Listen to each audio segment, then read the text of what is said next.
Good morning. It's 3 o'clock in the morning here. I just ate a cheesecake that tasted kind of funny. Here's my review of Dave the Diver.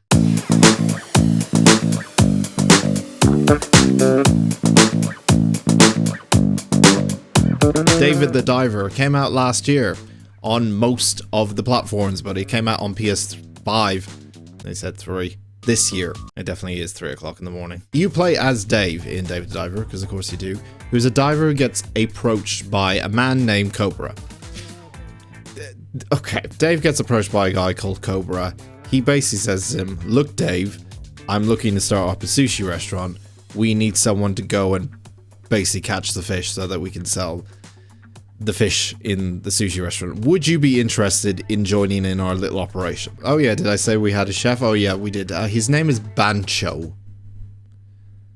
This is good. This is a reoccurring thing. There's a lot of people in Dave the Diver with odd names. Sometimes they are mostly parodies of something in real life, whether it's to do with games or movies or pop culture in particular. The reason I'm bringing it up is just like the people's names in this game, for the majority of people, it doesn't take itself too seriously most of the time. It's actually probably one of the game's biggest strengths, is that it's quite funny. It's quite enjoyable and it's quite funny. So Dave now goes on an adventure with Cobra and with Bancho to set up this sushi restaurant, which we will get to in a second about the sushi part, because there's a thing about this game. There's a lot of things about this game. And our main kind of gameplay loop gets introduced. You are essentially Dave the Diver diving in every single day to a big giant ocean to go and murder fish. To go and catch fish in the most humane way possible. Go to sleep, go to sleep, go to sleep, go to sleep, go to sleep, go to sleep, go to sleep, go to sleep. I will fucking shoot you with my gun. So at the start of the game, Dave the Diver is very much a game of two halves. The first kind of gameplay loop, which is the one you'll spend the majority of time throughout the majority of the game doing, is diving into the ocean and capturing fish. And the way you do that is quite simply, you have two slots equipped with two weapons. One of these weapon slots will be for a harpoon gun, and the other weapon slot will be for sometimes a sniper rifle. I probably put this game in that kind of classic tagline where people would say, oh, it's easy to play, but it's hard to master.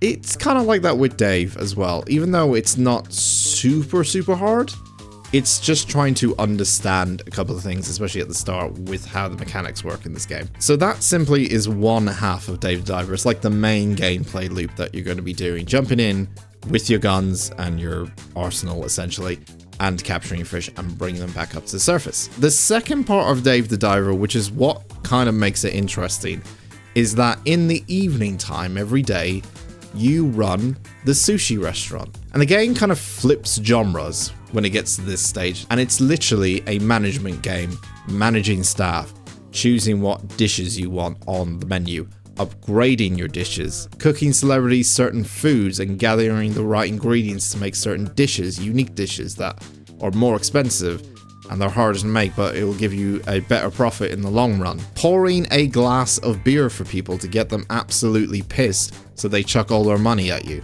Just to point out, disclaimer, that is actually not in the game. You can't get people drunk, although I wish it was. I wish you could just keep pouring them beers and then they end up buying a bunch of fucking salmon rolls all night long, and then you end up making a lot more money. A little bit more realism there. Every night you sell sushi and you make money, and you use that money to get more upgrades so you can go diving deeper and upgrading your equipment and upgrading Dave in general, and etc, and repeat. So that's the most simplest way to describe Dave the Diver. It's kind of a game of two halves. You got this half and then you got that half. Now that may seem a little bit unimpressive, but what Dave the Diver does throughout the entire game, and I'm talking like right up until the very end, is give you new features in the game and new kind of things you got to do as you play the game. Like right up until the very end, it is just chugging out new feature, new feature, new feature. So really, in the end, Dave the Diver has a boat ton, and there's no pun intended there, a boat ton of stuff to do in the entire game. There's a lot of like, collect this, bring this back, you know, find 20 of these, bring 10 of these back, find some cards of fish. Yeah, there's a card thing in this. Yes, there's yeah, there's loads of different kinds of fish and species to find. They all have their own certain value to them. The fish that you can capture quite easily, they're not going to be of high value, but obviously you can go out your way to try find something that is a little bit more valuable and sell that at the sushi place, but obviously you risk losing stuff if you die in this game. It's pretty much like that roguelike-y kind of feel to it a little bit. Oh, don't mind me, I'm just having a little browse. All the fish have certain movements that you kind of have to learn. You have to learn their patterns a little bit. Once you kind of learn the patterns, then you can kind of work out a way of how to defeat them. I mean, capture them. And it also has this nice 2D/3D aesthetic. The 3D sometimes happens in the cutscenes, and there's also a kind of side activity where you can take photos of the fish, and that's kind of done in 3D. So it kind of has this nice little 2D, 3D switch up. Now, the story in Dave the Diver it's interesting-ish. The game kind of does this thing where it's like winking at you the entire time with a certain thing in the main game, like certain things that are happening to the characters, or what the characters represent, or what kind of operation you think this is. And it's sort of like half winking at you. It never really reveals anything, or anything significant, let's put it that way. But there are times in the game where I felt like it was going to get a little bit like deeper in terms of the storyline. There's one part in particular that happens just past the halfway mark that I was like, came out of nowhere all of a sudden. I thought, oh wow, we've hit kind of like a turning point in the story. We're gonna like get like real in depth here. And it just doesn't really. And it's not to say the story's bad or anything. It's just very basic. It's a very basic storyline. I would say the game is kind of like a chilled out experience for the majority of it. Obviously, the restaurant side of things, when you're running the restaurant, it can get a little hectic if you haven't got the best staff, or you haven't got the best upgrades in the sushi bar. There can be loads and loads of customers and you're trying to serve them and all that kind of stuff.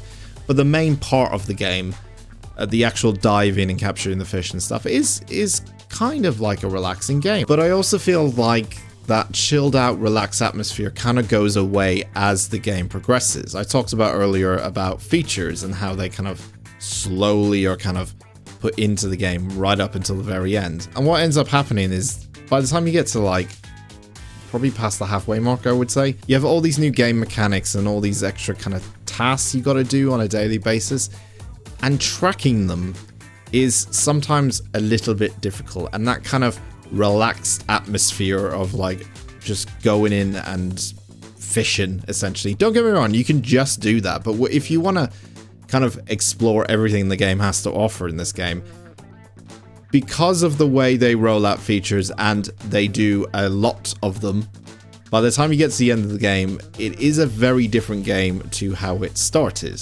Which is not necessarily a bad thing, it just keeps the game more interesting, but it does kind of change the kind of feeling of the game. Also, the chapters are in like weird lengths. You know, some of them are really, really short, and some of them are just ridiculously long in length. I did learn that this game was actually in early access before it actually came out for the full release, obviously. But I only knew that after I finished the game itself. But while I was playing the game on Twitch, and you should follow me on Twitch, by the way, it's twitch.tv/HiMyNameIsDan live. Plug over. But while I was playing the game on Twitch, I basically was trying to figure out how long of each chapter there was, and then I was comparing the past chapters to the current chapter I was on, and some of them were like going for like 6-7 hours. Some of them just went for like an hour, and it was just really odd the way that was put into place. I don't know, maybe it's because it was in early access and they released it by chapter. Some of them they kind of did a lot more of, and then some of them they didn't. It's just like it's a weird thing. It's not a huge complaint, I just thought I'd point it out. Dave Diver is a fun game. It's a really, really fun game. I did enjoy my time with it quite a bit. It's essentially a resource management game where you don't feel kind of rushed in it. There's not really a timer like Stardew Valley where you like have to hurry up or anything. You basically play at your own pace. You play at your actual ability to stay alive. You know, if you feel like you can do very well in this game, you could play the diving section for ages and ages. There's plenty of things to do. There's lots of side stuff to do. I didn't really find the side stuff that interesting, but it is there and keeps the game full of content. I played this on PC, but I honestly think it's a great addition for like a Switch or Steam Deck. I think it's like the perfect game for those types of platforms. It's a fun little game. I enjoyed it. I enjoyed it quite a bit. I'm gonna give it 7 tuna fishes out of 10. Yeah, that's right, I'm doing a tuna fish rating system because you people can't be happy with me not doing scores anymore. Anyway,